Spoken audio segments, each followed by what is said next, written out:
Here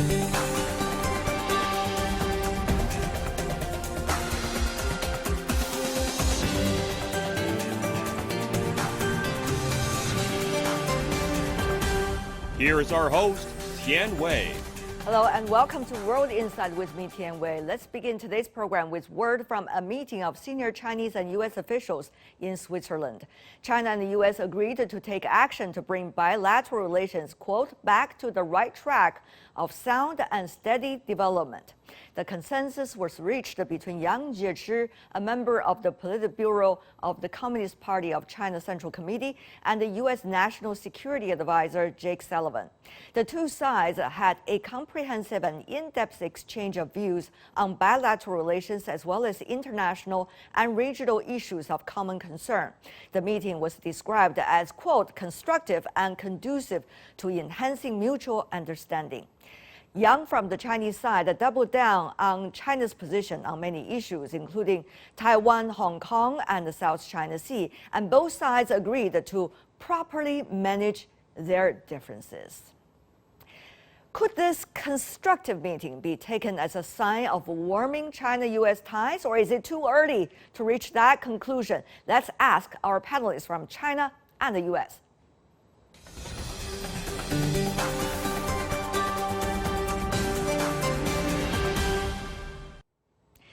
Joining me now from Memphis in the U.S., Joseph Mahoney, professor of politics with East China Normal University. In Beijing, Jia Jingguo, professor from the School of International Studies with Peking University. Professors, welcome to the program. Sounds encouraging, at least from the readouts from both sides, China and the U.S.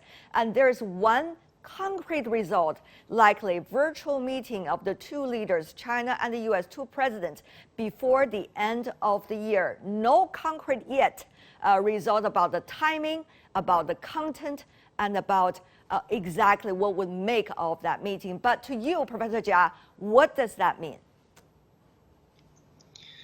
Well, that's a sign that we are reaching a point that both sides are worried about the trend of direction of development of the relationship.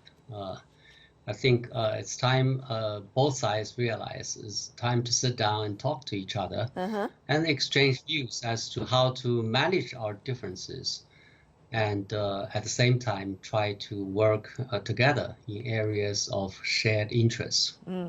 Being termed as constructive and candid by both sides, also conducive. What would this meeting that they have been talking about during the senior level officials meeting about the two presidents of the two countries, Professor Mahoney? Well, you know, virtual face-to-face meetings are quite common in the COVID era. There have been many that both presidents have participated in with other organizations. So it's not that exceptional, but it is clear that this is intended as a positive step forward, but short of a normal summit. Now, most of the meetings that have happened thus far, if we go back, and I mean during the Biden administration, if we go back to the Alaska meeting, have not really produced much progress, and of course the Alaska meeting was quite testy. But usually we don't normally stage a meeting like this, a summit or even a virtual summit, unless both sides feel like they can come out and say something positive and show some progress. So let's hope that this is the case for this virtual meeting. But you know, I think we should still be a little stoic and not get our hopes too high. We got footages, of course, of the Chinese delegation and the U.S. delegation in Zurich earlier. But you know, you think about that. This is going to be, if being held before the end of the year, the very first direct meeting, even though held virtually between the two presidents. Earlier, they have been meeting one another virtually on multilateral platforms and also through phone calls, but no direct formal meeting. So this is going to be really something. Before that, Professor Jia, there's a lot of things taking place in the world. For example, COP16, COP26, G20 summit, and the things goes on, APEC leaders meeting as well, not to mention even more.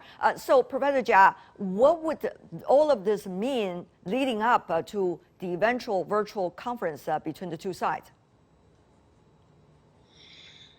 Well, there are multilateral settings, Yes. but then we are talking about bilateral meeting between the two leaders. So in the multilateral setting, you have a lot of people there. They don't talk to each other. Even when they do, it's very brief. But in a bilateral setting, then you have two leaders talking to each other. Depends on how long. I think it's significant in the sense that the relationship has been deteriorating, has been intense, and leaders, especially senior leaders, have not talked to each other that often for the past a few years. So it's very important for top leaders of the two countries to talk to each other directly and with some depth. I can see that both of you are trying your best to try to come up with some sound analysis about what might be happening, even though there are so many unpredictabilities. One of it is how to define this relationship. Mr. Yang Jiechi from the Chinese side, in fact, said very clearly he opposes using competition as the nature of relations between China and the United States. Both sides also agreed that they need to really properly manage their differences and also avoid confrontation and the conflict. Now, Professor Mahoney, how do you see all of these words, which is likely to define the real nature of this relationship, which is, of course, still in transition? Well, the problem here in part is that the word competition, which feeds directly into the concept of great power competition. This concept is the norm in Washington now. And the problem with this is that it's too susceptible to China hawks, people in the United States who really want to take a hard position against China, who believe that great power competition equates with a new Cold War and really want to push towards that in some awful sort of way. Now, in fact, competition is common everywhere. It's in most aspects of our lives, not just international relations. And this is one of the reasons why we emphasize cooperation, as a pushback against the more dominant culture of competition. If we instead focus on competition, if we always come back to that term, then it reduces the already relatively small space for cooperation, but in a time when we need more cooperation, given a number of existential crises like the pandemic, like climate change, like the need to recover economically on a global scale. So, Professor Jia, this is very interesting. What the U.S. is trying to present and what in real essence is Washington trying to do in terms of its relations with China. Very interesting. This meeting just took place. We also heard the latest news that the CIA just established a so-called China Center to deal with the ultimate competition and threat from China. So we see different actions, mixed signals coming out of Washington. Of course, it's also something they are discussing among themselves, how to deal with China. Professor Jia, how do you see, using the nature of these words, competition, cooperation, conflicts, and confrontation, all of these words, do we know that Washington has decided, or has Beijing really made up the mind about what Washington is trying to achieve? Well, I think from Washington's perspective, they think that competition is not confrontation, is not conflict and war. Competition, you compete and you may succeed, you may not. But what about China's view? It's like a game. But from the Chinese perspective, China thinks that competition is something like confrontation, because American side does not emphasize cooperation that much. And they don't even talk in a pragmatic way with China for some time. So Chinese understanding of competition from the U.S. side is something more hostile than Americans believe that the competition should mean. Also, about the Biden administration. Right after it coming into power, there has been different debates in China. Professor Jia, you are very much aware of that, about how that administration is likely to handle China so different, possibly, from the earlier administration. But then later, in action, at least over the past few months, China hasn't noticed that much difference until recently. So, Professor Jia, how is China looking at the track record of Biden administration dealing with China leading up to now, and what does that mean for the near future? You have to look at the past in order to judge the future. Right. In terms of toughness, I think the Biden administration has been like Trump administration's policy, but the content and the purpose are quite different. And also, from the Chinese side, they look the same. But from the U.S. side, at least the Biden administration people believe it's very different. The reason for continuing toughness, first, I think the Biden administration has an ideological problem with China, more so than the Trump administration. Second, it faces a very bad political situation in the U.S. For at least for the Biden administration. It wants to do something, such as appoint the cabinet members, get the bill passed to revive the economy and fight the pandemic. But it has a very slim margin in the Congress. So in order to get Congress support, it has to take a tough position, because most of the people in the Congress are in that kind of a state of mind. So it's very difficult for it to change.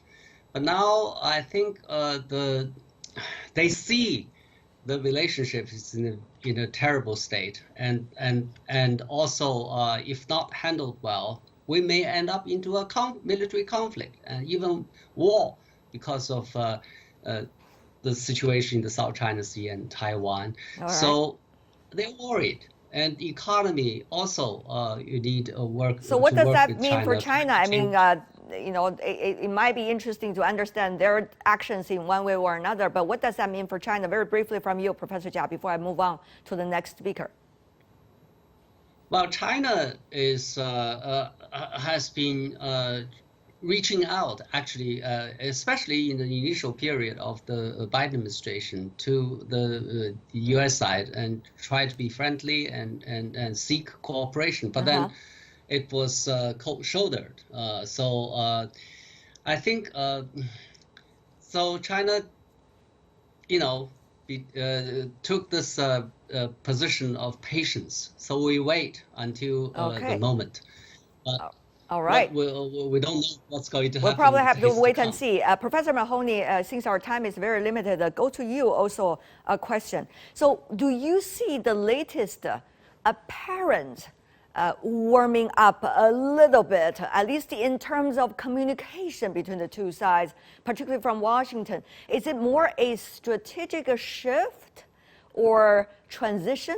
Or is it more a technical shift because of domestic politics, because of the issue of Afghanistan, because of it's hard to struggle even with its own domestic agenda and also its relationship with its allies? We see the administration official now traveling around the world trying to persuade the allies and what they consider as partners of their positions. So, Professor Mahoney, your thoughts? All of those things are factors, and I agree with my colleague at Beida. I agree with his assessment. But I've been searching for an analogy that helps explain this, and increasingly it reminds me of an old couple where one of the spouses has become increasingly erratic. Is saying, let's decouple, no, let's recouple, let's do business, let's not do business, let's be friends, or let me go try to get all of my friends to help me fight against you. I think this is really the sort of thing that we're seeing now in the U.S.-China relationship. And I think this kind of relationship is either intentionally manipulative.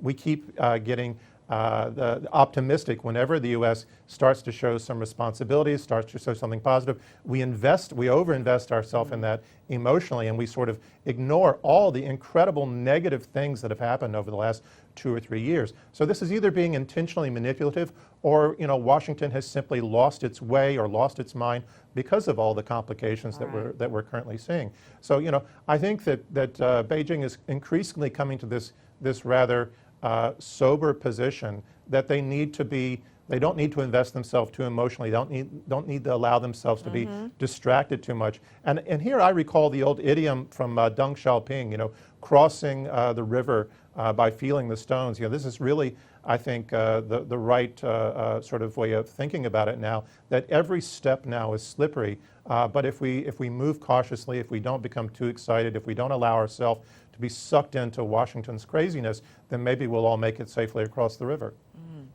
Well, it takes a lot of strength and also skills to cross the river while feeling the stones, whether the stones are cold or hot.